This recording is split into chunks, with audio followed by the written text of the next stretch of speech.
സദഖത്തുൻ ജാരിയ. ജാരിയ എന്ന് പറഞ്ഞാൽ ഒഴുകുന്നത് എന്നാണ് അതിന്റെ അർത്ഥം. ഒരാളുടെ ആയുസ്സിന് ശേഷവും ഒഴുകിക്കൊണ്ടിരിക്കുന്ന സദഖ. എത്ര സുന്ദരമായ പ്രയോഗമാണ്.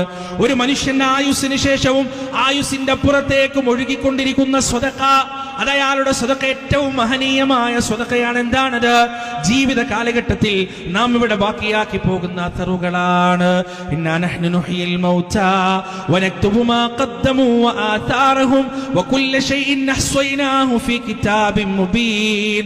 സൂറ യാസീനിലെ ആയത്താണ്. മഹാനായ ഡോക്ടർ ഉസ്മാൻ സാഹിബ് മരിക്കാൻ കിടക്കുമ്പോ അദ്ദേഹം അങ്ങനെ കരയുകയാണ്.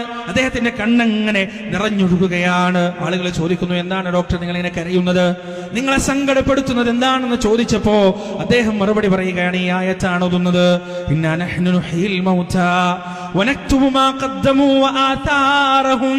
നാമാണ് ജീവിപ്പിക്കുകയും മരിപ്പിക്കുകയും ചെയ്യുന്നത്. മരണത്തിനുമപ്പുറം നിങ്ങളുടെ അസറുകളെ നാം എഴുതി വെക്കുന്നതാണ്. ആതാറുകളെ നാം എഴുതി വെക്കുന്നതാണ്. അദ്ദേഹം പറയുകയാണ്, എന്റെ ജീവിതത്തിന്റെ ഭൂതകാലഘട്ടത്തിൽ യുക്തിവാദിയായ ഒരു കാലഘട്ടം എനിക്കുണ്ടായിരുന്നു. ചന്തക്കുന്ന അങ്ങാടിയിൽ യുക്തിവാദത്തിന് വേണ്ടി പരസ്യമായി വാദിച്ചൊരു കാലഘട്ടം എനിക്കുണ്ടായിരുന്നു. ആ യുക്തിവാദത്തിന്റെ മാറാപ്പ് വേറിക്കൊണ്ട് ഒരുപാട് മനുഷ്യരുടെ ജീവിതത്തിലേക്ക് ഇടപെടുന്ന ഒരു കാലഘട്ടം എനിക്കുണ്ടായിരുന്നു. പക്ഷേ പിന്നീടാണ് എനിക്ക് ഈ വിശ്വാസത്തിന്റെ മാധുര്യം നുണയാൻ കഴിഞ്ഞത്. ഈ യുക്തിവാദം എന്ന് പറയുന്നത്, ഈ നിരീശ്വരവാദം എന്ന് പറയുന്നത് ഒരടിസ്ഥാനവുമില്ലാത്ത പമ്പര വിഡ്ഢിത്തമാണെന്ന വസ്തുത ഞാൻ മനസ്സിലാക്കി തിരിച്ചു വരുന്നത് പിന്നീടാണ്. പക്ഷേ ആ കാലഘട്ടത്തിൽ എന്റെ പ്രവർത്തനത്തിന്റെ അസറിന്നും നിലനിൽക്കുന്നുണ്ടാവും. അന്നത്തെ എന്റെ സംസാരം കേട്ട്, അന്നത്തെ എന്റെ അവതരണം കേട്ട് ഏതെങ്കിലും ഒരു മനുഷ്യന്റെ വിശ്വാസത്തിന് കുത്തു വന്നിട്ടുണ്ടെങ്കിൽ അത് ഞാൻ ഈ ലോകത്ത് ബാക്കിയാക്കി പോകുന്ന അസറാണ്. ആ അസറിനെ ഞാൻ ഭയപ്പെടുന്നു. ആ അടയാളത്തെ ഞാൻ ഭയപ്പെടുന്നു. എന്റെ പ്രിയപ്പെട്ടവരെ, നാം ഉണ്ടാക്കി വെച്ച അടയാളം എന്താണ്? നമ്മുടെ മരണത്തിന് ശേഷം ആളുകൾ നമ്മെ എങ്ങനെയാണ് ഓർക്കുക?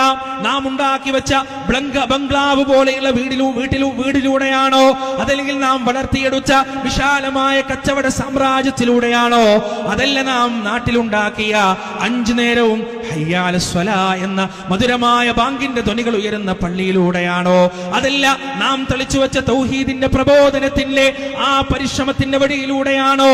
ഏതിലൂടെയാണ് ആളുകൾ നമ്മെ ഓർക്കുക? പ്രിയപ്പെട്ടവരെ, നമ്മുടെ മരണശേഷവും നാം ഇവിടെ ചിലവഴിച്ച, നാം ഇവിടെ ഉണ്ടാക്കിയെടുത്ത, ജനങ്ങൾക്ക് ഉപകാരമുണ്ടാകുന്ന, ആളുകൾക്ക് ഹിദായത്ത് കിട്ടുന്ന മാർഗങ്ങളുണ്ടല്ലോ, അതിനെയാണ് സദഖത്തുൻ ജാരി എന്ന് പറയുന്നത്. അത് ഖബറിലേക്ക് അങ്ങനെ ഒഴുകിക്കൊണ്ടിരിക്കും.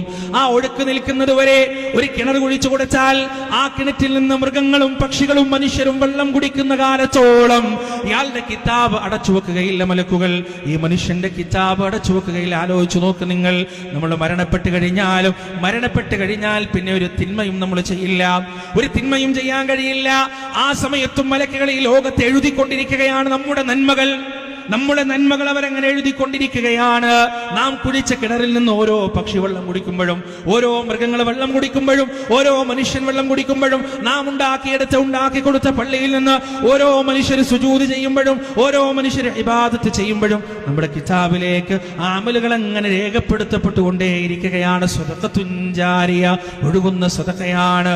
മൂന്നാമതായ ഖബറിലേക്ക് ബാക്കിയായി വരാനുള്ളത് എന്താണെന്ന് പ്രിയപ്പെട്ടവരെ, അല്ലാഹുവിന്റെ റസൂൽ പറയുന്നു, വലദുൻ സാലിഹുൻ യദ്ഉ ലഹു.